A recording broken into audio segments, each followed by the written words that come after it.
সবাইকে স্বাগতম। নতুন ভিডিওতে সবাইকে স্বাগতম।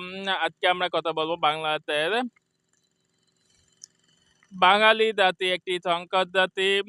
বাঙালি জাতি আদিগোষ্ঠী এর অক্সিড থেকে অক্সিড এতে ইন্দো চীন থেকে লাওস ভিয়েতনাম এবং ভিয়েতনাম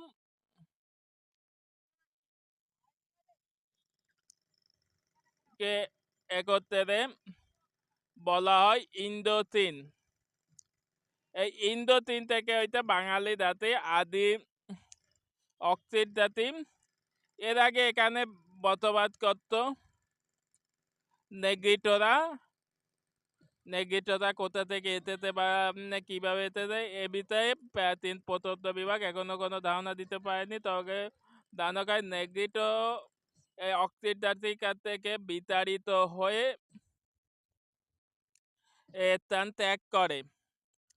পরবর্তীতে অক্সিড জাতি তাতে আছে এখানে দ্রাবিড়রা হচ্ছে কৃষ্ণসাগরীয় অঞ্চল থেকে তারা এই অঞ্চলে আছে এবং তাদের থেকে এই অঞ্চলের আপনাদের সিন্ধু সভ্যতা দেখেন, আধুনিক যে সিন্ধু সভ্যতা, নগর ব্যবস্থাপনা, 2-3 তলা বাড়ি, প্রত্যেক বাড়ি কূপ এবং বাটখারা, ওজন পরিমাপের জন্য বাটখারা ব্যবহার, স্কেল ব্যবহার, বাগান করা, আধুনিক ড্রেন ব্যবস্থা, এই সকল যে সিন্ধু সভ্যতা এটা দ্রাবিড়দের একটি নিদর্শন। দ্রাবিড় জাতি বর্তমানে ভারতের দক্ষিণ অঞ্চলে, তারা আমরা তামিলনাড়ু বা তামিল বলে থাকি। এই দ্রাবিড় জাতিরা অক্সিড জামিতে পরবর্তীতে বর্তিনীয় বা মঙ্গোলীয়,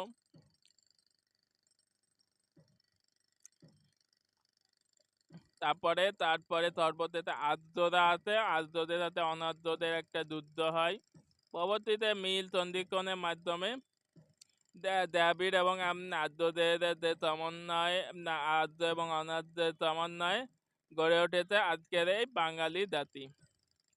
এই ছিল বাঙালি জাতির এর ইতিহাস। বাঙালি জাতি একটি সংকর জাতি, এই জন্য বলা হয়। সবাইকে এ পর্যন্ত ধন্যবাদ।